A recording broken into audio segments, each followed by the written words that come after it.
I would really love the idea to be true. Space travel without any propellant. No pollution, no nothing. Just me and a couple of buddies chilling on our way to the stars. Hi, my name's Alex. I've argued enough for a lifetime. Put your headphones on, sit back, relax, and enjoy your commute or whatever else you're really doing right now. Good night to those of you who use my content to fall asleep. In addition, please share and like or give a thumbs up or do whatever one does on the platform you use to consume content like this. Doing so will help me a lot. Thanks.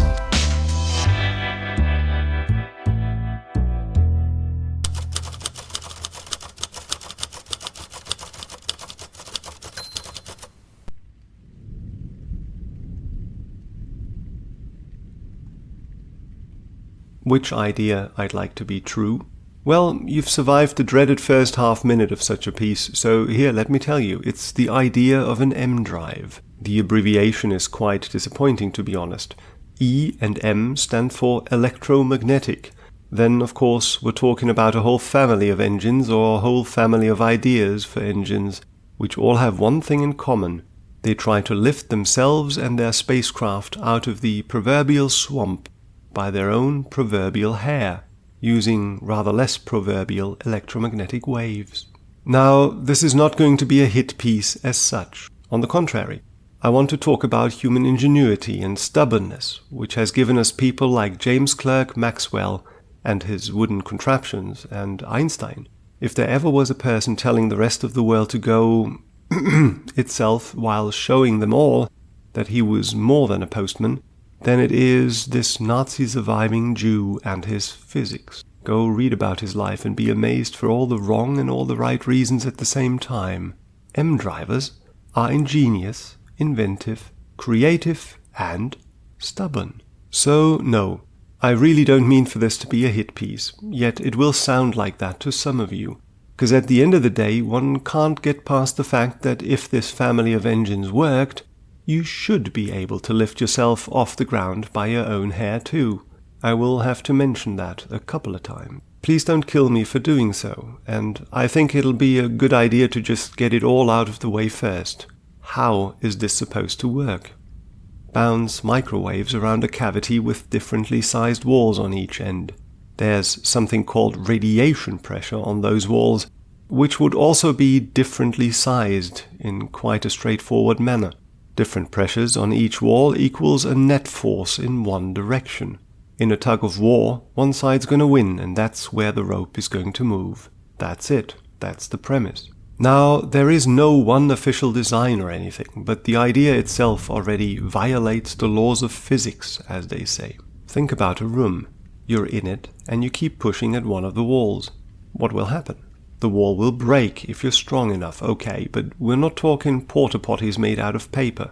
Nothing will happen. That's true for most rooms.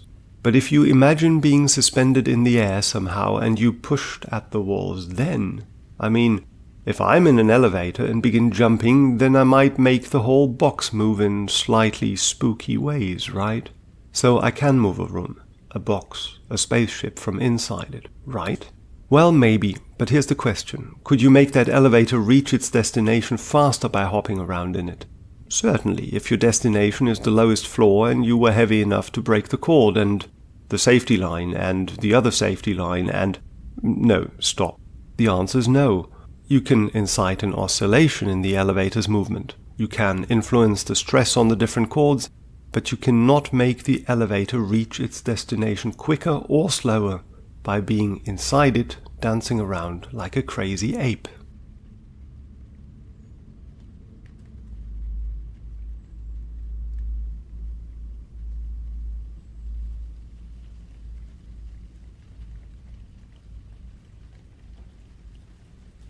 It's all got to do with physical systems and what they are, or aren't, as well as something called conservation of momentum. Now, at its most rudimentary, a physical system is a collection of physical objects, or, as Wikipedia puts it, a portion of the physical universe chosen for analysis. Such a system then exists within an environment, the rest of the universe, you know. For example, you sitting in a swamp could be a physical system. You can't lift yourself out of the swamp by your own hair because that would imply an action within the system, you drawing on your hair, inciting an interaction of the system with the environment, you plopping out of the mud, that is, you moving with respect to the swamp after you haven't before. You've changed your motion, which implies some sort of force between you and the swamp. See, but there is no such force since you tugged at yourself. M-drive setups are a tad more complex than that. Are you surprised that people get ideas? I'm certainly not, and, there are experiments out there showing some sort of M-drive effect. Looked at in isolation, for example in a, yes, peer-reviewed and published article such as the one linked to in the description, you may stop and think about it all in earnest. As you should. I mean, that's the whole point of the peer review process around this sort of article. Deliver your script, then have peers make a judgment on whether what you report does give pause and should be looked at more. However, please note that this does not entail that any of those peers, usually 2 or 3, think that you are right. They merely recommend the respective journal to put the stuff out there, to be shredded or confirmed or forgotten, whatever. Peer review is a quality test, but not of the actual science, just the application of the method. Is this done seriously? Yes, well then put it out there. So here's the title of that paper I linked to. Measurement of impulsive thrust from a closed radio frequency cavity in vacuum. Its abstract reads as a vacuum test campaign evaluating the impulsive thrust performance of a tapered radio frequency test article excited in the transverse magnitude 212 mode at 1937 MHz has been completed. The test campaign consisted of a forward thrust phase and a reverse thrust phase at less than 8 × 10⁻⁶ torr vacuum with power scans at 40, 60 and 80 watts. The test campaign included a null thrust test effort to identify any mundane sources of impulsive thrust. However, none were identified. Thrust data from forward, reverse and null suggested that the system was consistently performing with a thrust-to-power ratio of 1.2 ± 0.1 millinewton per kilowatt.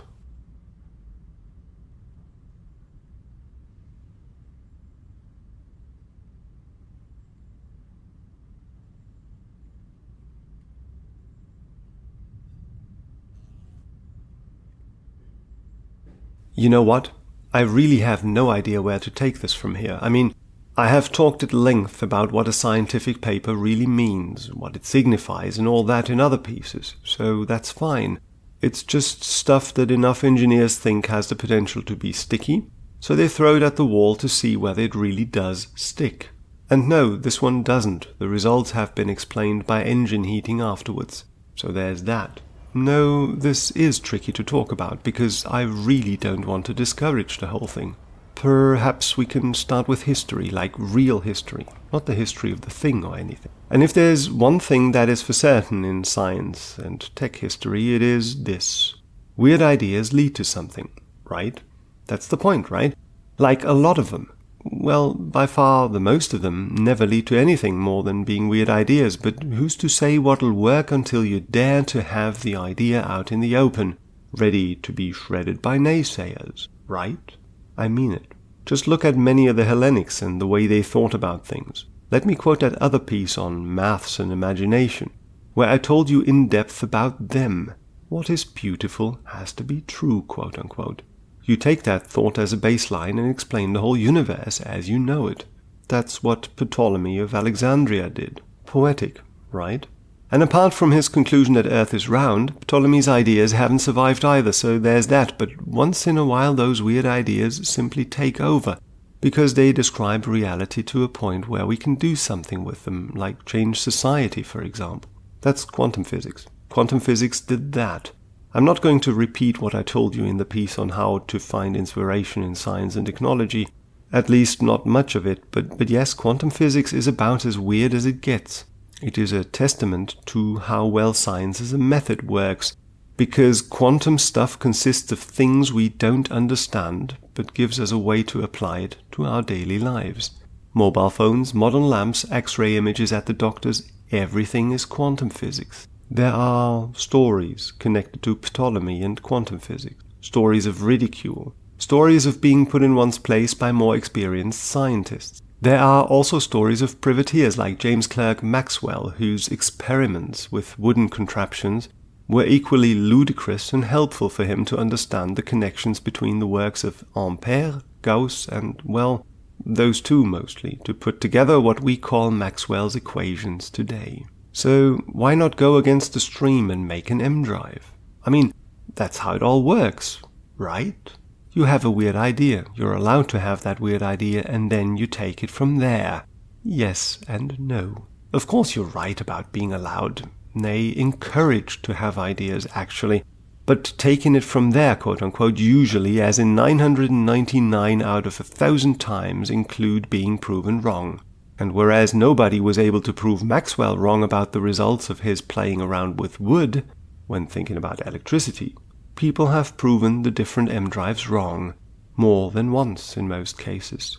Still, here we are in the 2020s, and we know that the Chinese, for example, have experiments on their space station, or plan to have them, which can be related to the M-drive concept. Why?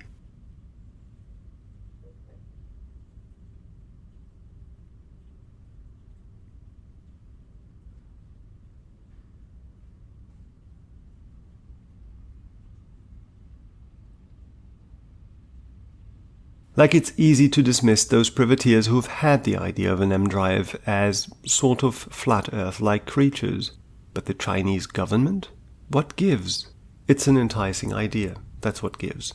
Imagine a motor which does not use any fuel. Have you noticed that? I mean, yeah, you have to produce those microwaves somehow, but that little box in your kitchen isn't hooked up to a diesel engine now, is it?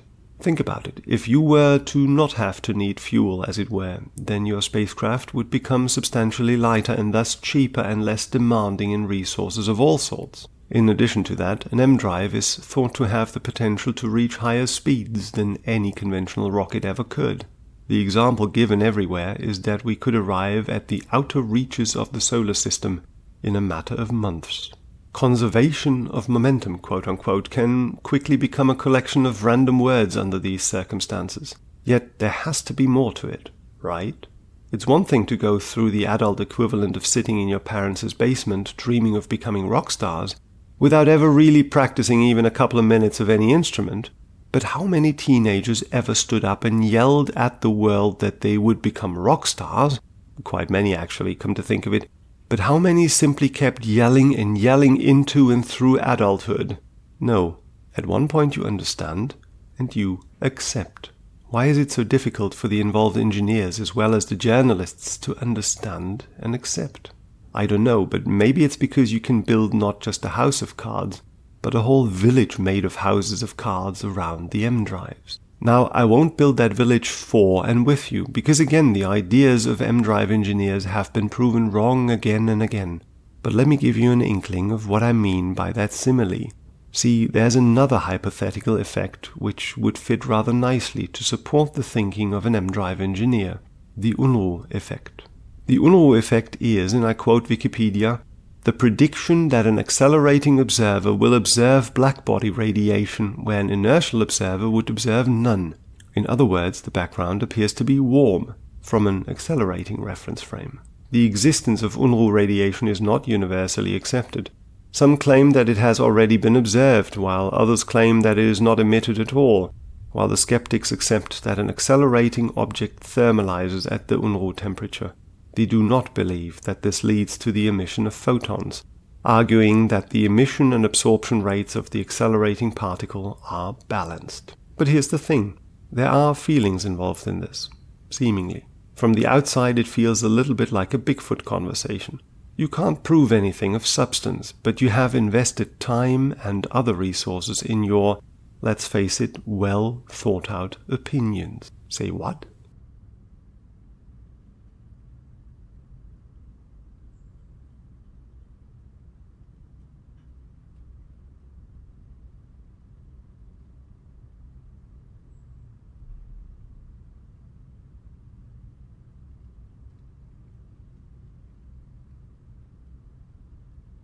You don't think something can be well thought out if it's going against the laws of physics? Maybe, but tell that to the fathers of quantum physics, amongst others. That right there I don't have a problem with at all.